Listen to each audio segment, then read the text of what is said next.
104.7 IFM. Report!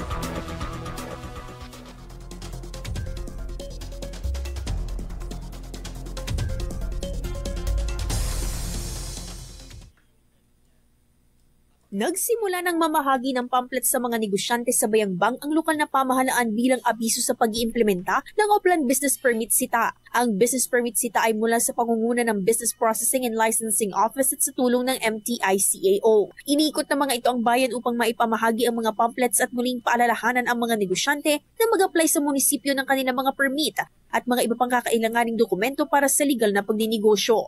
Dapat umunong masunod ang mga pamantayan at mga kakailanganin upang hindi mapatawan ng penalty o di kaya ay tuluyang pagpapasara sa negosyo. Kaugnay dito, naghain naman ng sangguniang bayan ng mga panukalang ordinansa kung saan nagsususpinde ng naturang penalty sa buwan ng Enero ngayong taon at nagsususpinde ng bayarin sa una o 2 buwan mula Enero hanggang Pebrero ngayong taon para sa mga nasunugan ng pwesto sa pamilihang bayan.